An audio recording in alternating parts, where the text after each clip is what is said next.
ព្រះគាថាបដូរពីអាក្រក់ឲ្យមកជាល្អគាថានេះជាគាថារបស់លោកឪប៉ានលោកឪប៉ានគឺជាគ្រូរបស់លោកឪឥសីលីងដាំហើយលោកជាអ្នកនាំយកនៅគាថាលុយលៀននេះមកផងដែរលោកឲ្យសូត្រជាប្រចាំអាចសូត្រភាវនាជាកម្មដ្ឋានក៏បានអ្នកគ្រូសូមលើកយករឿងរ៉ាវរបស់ឪពុកម្នាក់ដែលឲ្យកូនស្រីអាយុ9ឆ្នាំសូត្រគាថានេះដើម្បីឲ្យរួចផុតពីការធ្វើបាបរបស់មិត្តភ័ក្តិនៅក្នុងថ្នាក់និងគ្រូដែលមិនសូវរវល់អើពើមិនជួយការពារខ្លួនពីមិត្តក្នុងថ្នាក់ដែលធ្វើបាបអ្នកគ្រូចែករំលែកគាថានេះសម្រាប់អ្នកដែលមានការជឿនិងសទ្ធាហើយកំពុងតែជួបរឿងរ៉ាវដែលខ្លួនត្រូវពិបាកមិនបាច់ទៅរកអ្នកណាជួយសូមឲ្យនឹកដល់ព្រះរតនត្រ័យអញ្ចឹងអ្នកគ្រូសូមលើកយករឿងរ៉ាវរបស់ក្មេងស្រីម្នាក់នេះបន្តពេលក្មេងស្រីម្នាក់នេះទៅសាលា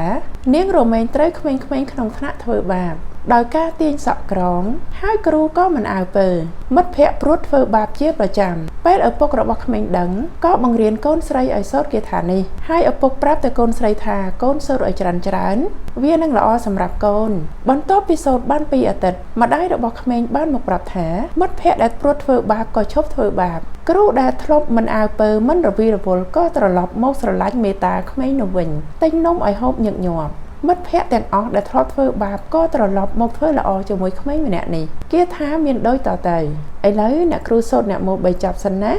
นะโมตัสสะภะคะวะโตอะระหะโตสัมมาสัมพุทธัสสะนะโมตัสสะภะคะวะโตอะระหะโตสัมมาสัมพุทธัสสะ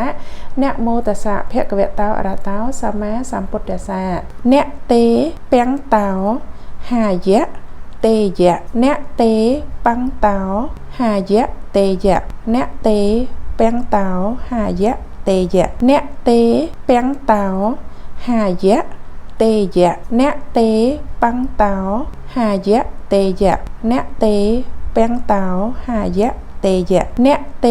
ปังโตหายะเตยะนะเตปังโตหายะเตยะนะเตปัងโตหายៈเตយៈចាសូត្រ3ចប់ទៅ9ចប់ភាវនាគ្រប់ពេលមុនពេលចេញពីផ្ទះហើយអធិដ្ឋានចិត្តថាសូមឲ្យជួបតែរឿងល្អៗចាសម្រាប់គាថានេះសូត្រ3ឬ9ចប់ក៏បានអធិដ្ឋានចិត្តមុនពេលចេញពីផ្ទះថាសូមឲ្យជួបតែរឿងល្អៗហើយយើងអាចភាវនានៅក្នុងចិត្តក៏បានចា